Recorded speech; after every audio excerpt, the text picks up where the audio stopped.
বাংলাদেশ পৃথিবীর ঘনবসতিপূর্ণ একটি দেশ। এদেশের মানুষের জীবনযাত্রার মানের উন্নয়ন ও অর্থনৈতিকভাবে স্বাবলম্বী হতে অসংখ্য নারী পুরুষ বিশ্বের বিভিন্ন দেশে কর্মসংস্থানের জন্য প্রবাসী জীবনযাপন করছে। কেউ যাচ্ছে লেখাপড়ায়, উচ্চতর ডিগ্রি অর্জনের লক্ষ্যে, কেউ যাচ্ছে বেকার জীবনের অবসান করার জন্য, আবার অনেকে প্রবাসে স্থায়ী বাসিন্দা হয়ে সারা জীবন কাটাচ্ছে প্রবাসে। এই প্রবাসীদের কষ্টার্জিত রেমিটেন্সের মাধ্যমে সমৃদ্ধ হচ্ছে আমাদের দেশের ভবিষ্যৎ অর্থনীতি। সে সকল প্রবাসী ভাই বোনদের প্রবাস জীবনের সুখ দুঃখ, হাসি কান্না ও স্মৃতিময় গল্প নিয়ে সাজানো আমাদের আজকের প্রবাস ও জীবন অনুষ্ঠান।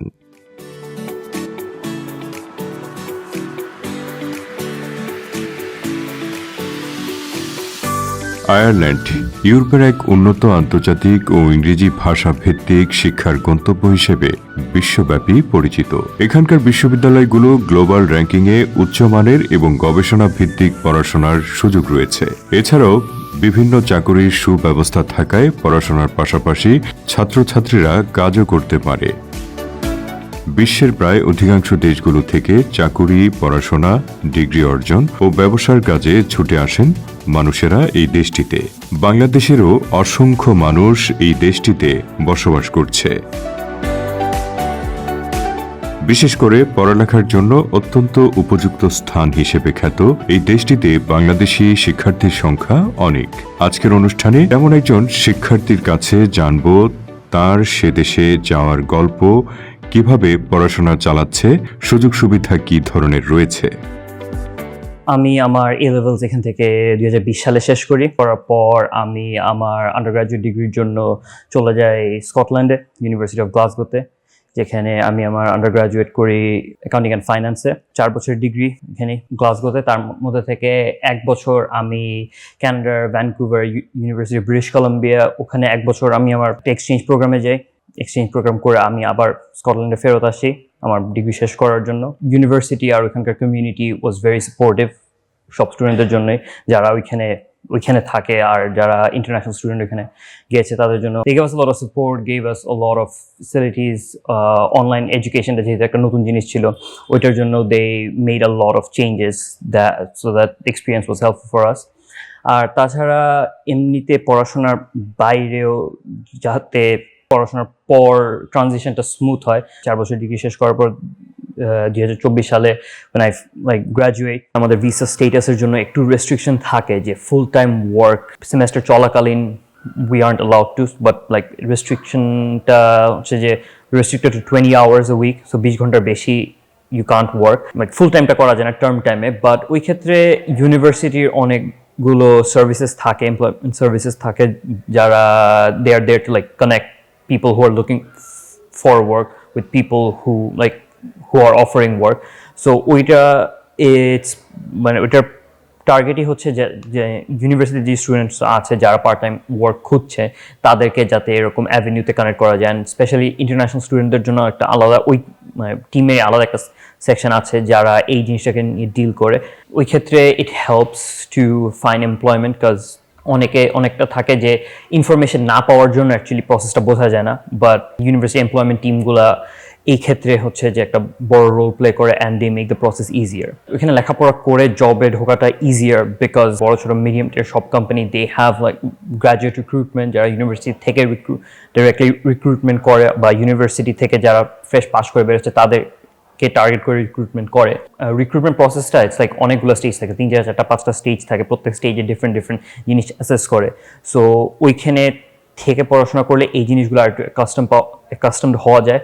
প্লাস ইউনিভার্সিটি থেকেও মক ইন্টারভিউস অ্যারেঞ্জ করে, মক প্রসেস করে, ইনফরমেশন ডিসেমিনেট করে, যেই কারণে আমাদের জন্য আরও ইজি হয় প্রসেসটা, অ্যাজ অপোজ টু কেউ খালি যদি জবের জন্য যায় সে হয়তো পুরো প্রসেসটা জানবে না বা পুরা এই কানেকশনসগুলো নেই, যে ক্ষেত্রে একটু ডিফিকাল্ট হয় বেশি।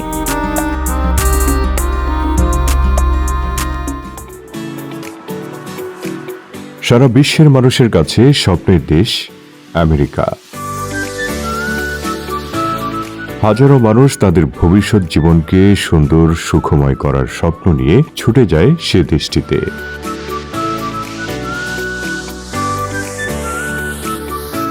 বাংলাদেশ থেকেও অসংখ্য মানুষ বসবাস করছে স্বপ্নের এই দেশটিতে। কেউ ডাক্তার হয়ে, কেউ ইঞ্জিনিয়ার হয়ে, আবার কেউ শ্রমজীবী হয়ে। প্রবাসী থেকেও এসব মানুষগুলো নিজ দেশের অর্থনীতিকে স্বাবলম্বী করতে, নিজের পরিবার পরিজনদের ভালো রাখতে বাংলাদেশের অসংখ্য মেধাবী গবেষক, প্রযুক্তিবিদগণ নিজেদেরকে বিশ্বের বিভিন্ন দেশে তুলে ধরছেন তাদের কর্মের মাধ্যমে। তারা তাদের সফলতা দিয়ে দেশের মানব সম্পদকে প্রযুক্তি নির্ভর করে গড়ে তুলতে প্রবাসী থেকেও কাজ করছে। তেমন একজনের কাছে শুনব তার প্রবাস জীবনের কথা।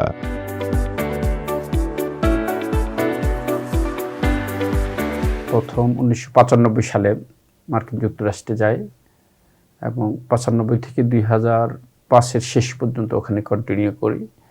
ওই সময়টা আসলে আমেরিকা এরকম একটা দেশ, এটা অনেক প্রবাদের মতো যে ওয়ান ওয়ে রোড, একবার ঢুকলে বের হওয়া যায় না। উচ্চ শিক্ষা এবং উন্নত জীবনের জন্য আমরা ওখানে গিয়েছিলাম। প্রায় টানা 10 বছর তখন আসতে পারিনি। রিয়েল এস্টেট ম্যানেজমেন্টের উপরে পড়ালেখা করে রিয়েল এস্টেট থেকে রিয়েল এস্টেট ব্রোকার, এটার অধীনে আমি নিউ ইয়র্কে রিয়েল এস্টেট ব্যবসা শুরু করি। প্রফেশনাল লাইসেন্সের অধীনেই ব্যবসা, real estate which is commission based ব্যবসা। সো এখানে কোনো ইনভেস্টমেন্ট নাই। ল প্রফেশন যেরকম আপনার কোনো পুঁজি নাই, আপনার প্রফেশনটা হলো আপনার ব্যবসা। রিয়েল এস্টেট আমেরিকাতে একই ব্যবসা। বাঙালিদের মধ্যে যারা ছিল, অন্য 10 জন থেকে আমার সামাজিক কারণ, রাজনৈতিক কারণ এবং যেই এলাকায় আমার জন্ম, এলাকাবাসীর সহযোগিতার কারণে আমি ব্যবসায় অনেক সফলতায় এসেছিল। মার্কিন যুক্তরাষ্ট্র যেটাকে দুনিয়ার স্বর্গরাজ্য বলা হয়েছে, আপনি যদি স্বর্গটা উপভোগ করতে পারেন, এখন উপভোগ করা আপনার কাছেই। এখন এখান থেকে যে সকল যুবকরা যাচ্ছে, বিশেষ করে আমি অনুরোধ করব, বেসিক যে কম্পিউটারের যে বেসিক আইডিয়া ওটা যদি থাকে, এটার বাইরে কম্পিউটারের এই যে প্রোগ্রামগুলা, সফটওয়্যার ডেভেলপমেন্ট, সিসকো অনেক প্রোগ্রাম রয়েছে, এই প্রোগ্রামগুলো যদি যারা শেষ করতে পারে, পাশাপাশি আপনি জানেন আমেরিকাতে বিভিন্ন প্রোগ্রাম রয়েছে, skilled unskilled, EB2, EB3, EB4, বিভিন্ন প্রফেশনাল, স্কিল্ড আনস্কিল্ড, এই যে যারা অদক্ষ লোকজন 5 জনে মিলে যেটা পায়, আর যদি একজন দক্ষ আইটি বিশেষজ্ঞ, একজন নার্স, ডাক্তার, প্রফেশনাল লোক পাঠান, 20 জন যেটা ইনকাম করবে, একজন তা করতে পারে। সো দক্ষ জনশক্তি প্রায় আজকে 1.5 কোটির উপরে মানুষ আপনার মধ্যপ্রাচ্য সহ ইউরোপ পাশ্চাত্য বিশ্বে আছে। সো আমরা যদি দক্ষ জনশক্তি বিদেশে পাঠাইতে পারি, তাহলেই আমাদের অর্থনীতির চাকা আবার ঘুরে দাঁড়াবে। জিডিপি মূল হলো আমাদের এগ্রিকালচার, গার্মেন্টস এবং ফরেন রিমিটেন্স। মনে অনুরোধ করব, এই যে আমাদের যারা যে এখানে স্টুডেন্ট ভিসারও একটা নির্ধারিত কোটা, ডাইভার্সিটি প্রোগ্রাম রয়েছে। সো যারা আমেরিকা যাওয়ার জন্য সম্ভব, যদি সে তার জীবন উপযোগী করে গড়ে তোলে। তো আমেরিকা স্টিল অপরচুনিটি। রিসেন্টলি একটা ট্রাম্প প্রশাসনের কারণে কিছুটা ইন্টারাপ্টেড হয়েছে, বাট এটা সাস্টেইন করবে না। আমেরিকাতে যখনই যায়, যদি কারো আত্মীয় স্বজন, বন্ধু বান্ধব ওই চ্যানেল না থাকে, আমরা প্রথমেই তাকে যে থাকার ব্যবস্থা, তার একটা নতুন চাকরির ব্যবস্থা, ওখানে জব মার্কেট এনাফ। সো আমিও আমার কোম্পানিতে অনেককেই জব দিই, পাশাপাশি আমাদের বাঙালি যেসব প্রতিষ্ঠান থাকে অনুরোধ করি বিভিন্নভাবে ওদেরকে প্রোভাইড করার জন্য। আমেরিকা যাকেই নেয়, আমেরিকা গভর্নমেন্ট ইটসেলফ তার জন্য সকল সুযোগ রাখে। যেমন welfare state, new York state গেলে তার স্বাস্থ্যসেবা, স্বাস্থ্য ফ্রি, যত বড় চিকিৎসা, যত বড় সার্জারি তাকে ফ্রি করে ফেলবে।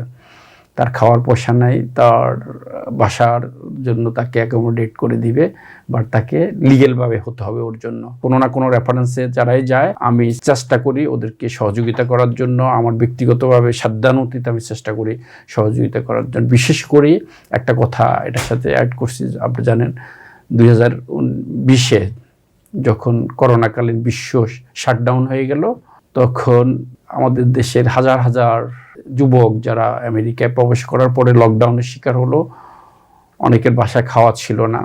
আমি আমার পক্ষ থেকে ব্যক্তিগতভাবেই বাসায় খাওয়া পুষিয়েছি, আর্থিকভাবে সহযোগিতা করেছি, চাকরি দেওয়ার চেষ্টা করেছি, এবং আনটিল একটা নতুন ইমিগ্রেন্ট বা নতুন যারা আমেরিকায় প্রবেশ করেছে, একটা স্টেবল অবস্থা না যাওয়া পর্যন্ত তাকে সেই সুযোগটা করে দিয়েছি। কিন্তু এভরি সিঙ্গেল গিভেন মোমেন্ট এই প্রিয় মাতৃভূমি দেশমাতৃকা যে মাটির আলো বাতাসে আমার বিবর্তন হয়েছে, দেশকে মিস করেছি। কীভাবে বাংলাদেশের অর্থনীতিকে এই যে 18 কোটি মানুষ, 56,000 বর্গমাইল খাদ্য নিরাপত্তা বেষ্টনী সহ অর্থনৈতিকভাবে দেশকে মানুষকে সিকিউর করার জন্য টেকনোলজি, গ্লোবাল ভিলেজের সাথে আমাদেরকে পরিচয় করানোর জন্য টেকনোলজি এবং সুযোগ সুবিধাগুলা আমরা এই যে 18 কোটি মানুষের 36 কোটি হাতকে কর্মের হাতিয়ার হিসেবে পরিণত করতে চাই। যদি উদ্বৃত্ত যে কোনো অর্থ সেটা আমার দেশে আমি বিনিয়োগ করব, কেননা আমার মা মাটি, যে মাটিতে আমার জন্মদাতা বাবার কবর, মায়ের কবর, আমার 14 জেনারেশন যেখানে, অবশ্যই এই মাটিতেই আমার একটি সিঙ্গেল ফেনি যেটা আমার কাছে থাকবে সেটা এই মাটিতেই থাকবে। আমেরিকাতে যদি আপনি একটা কোম্পানি করতে চান, উইদিন 10 মিনিটস আপনি একটা কোম্পানি স্টার্ট করে দিতে পারেন। স্টেট ডিপার্টমেন্ট ওইভাবে আপনাকে সমস্ত সুযোগ সুবিধা দিয়ে রেখেছে। আর পাশাপাশি বাংলাদেশে আপনি জানেন একটা কোম্পানি জয়েন্ট স্টকের রেজিস্ট্রেশন হতে শুরু করে বিভিন্ন লেভেলে যেতে অ্যাপ্রুভাল নিতে নিতে কয়েক মাস, কয়েক বছর লেগে যায়, যেটা আমেরিকাতে within 10 minutes you can do that. 10 minute পরেই আপনি কোম্পানি, ব্যাংক অ্যাকাউন্ট, এভরিথিং আপনার ওয়েবসাইট থেকে শুরু করে আপনার ব্যবসাটা চালু করে দিতে পারলেন। আর আমাদের দেশে একই জিনিস মাসকে মাস, বছরকে বছর লেগে যায়। পাশাপাশি বাংলাদেশ হলো বিশাল এক সম্ভাবনাময়ের দেশ, যে এখানে আমাদের যে হাজার বছরের এই যে সুজলা সুফলা শস্য শ্যামলা, আজকে গাছ লাগান কালকে ফল ধরে ফেলে, নজরুলের বাংলাদেশ, জীবন আনন্দের রূপসী বাংলা, এই বাংলার রূপ সৌন্দর্য, বিশেষ করে আমাদের সবচেয়ে বড় বিচ এলাকা কক্সবাজার, সেই বিশাল বিচ এলাকায় যদি সামান্য ইনভেস্টমেন্ট, সামান্য মিনস 10 বিলিয়ন পরিমাণ যদি একটা ইনভেস্টমেন্ট করা হয়, এই যে সিঙ্গাপুর জানেন তাদের অর্থনীতি পর্যটন ভিত্তিক, এই যে আমাদের পৃথিবীর সবচেয়ে বড় সমুদ্র সৈকত হলো বাংলাদেশের কক্সবাজার, আর ওখানে যদি পর্যটকদের জন্য আপনার অনুকূল পরিবেশ, পর্যটনের যেই মাত্র $10 বিলিয়ন একটা ইনভেস্টমেন্ট করা হয়, আমাদের অর্থনীতিতে, জিডিপিতে আমরা ডাবল ডিজিট হিট করে ফেলব। আমি 2019 সালে বাংলাদেশ থেকে আমার জীবন রক্ষা করার তাগিদে আমি চলে যাই ব্রাজিল, মেক্সিকো হয়ে আমেরিকাতে।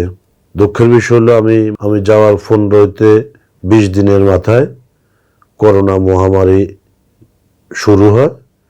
আমি এই করোনা মহামারীর 1 বছর লকডাউনে ছিলাম। করোনা মহামারীতে আমি যখন যাই তখন 200-300 বাংলাদেশি ছেলেবেলে আমরা একসাথে আমেরিকাতে ঢুকছি। পরবর্তী সময় যখন বিভিন্ন আমার সাথে যাদের পরিচয় সম্পর্ক বিভিন্নভাবে আমি যখন জানতে পারি যে আমাদের সাথে নতুন যাওয়া যে 200-300 লোক তারা খাওয়া থাকা অনেক কষ্ট করতেছে, তখন আমরা প্রত্যেক বাসায় বাসায় যাই যোগাযোগ করে এবং $200 নগদ এবং আরো খাওয়া দাওয়া দিয়ে আসি। আমি ফুড ডেলিভারি করতাম, 2 বছরের মতো ফুড ডেলিভারি কাজ করি। একটা পর্যায়ে যাইয়া আমি নিউ ইয়র্কের সবচেয়ে রিস্ক এবং সবচেয়ে দামি জায়গা সেটা হলো ম্যানহাটনে আমি একটা বিজনেস চালু করি। সেটা হলো হোটেল ক্যাটাগরিতে যে অ্যাপার্টমেন্টগুলো নিয়ে আমেরিকান থেকে ওই হোটেল এগুলা বাংলাদেশিদের কাছে ভাড়া দিই। এইভাবেই আমার কর্ম জীবন এবং কর্ম এটা করে আমি সর্বশেষ আসছি। আসুন আমরা নিজেদের ভাগ্যের পরিবর্তনের জন্যই হোক, দেশের অর্থনীতি চাকাকে সচল করতেই হোক, সঠিকভাবে সঠিক নিয়মে বৈধ পথে বিদেশ যাব, নিজের ও দেশের উন্নয়নে অবদান রাখব।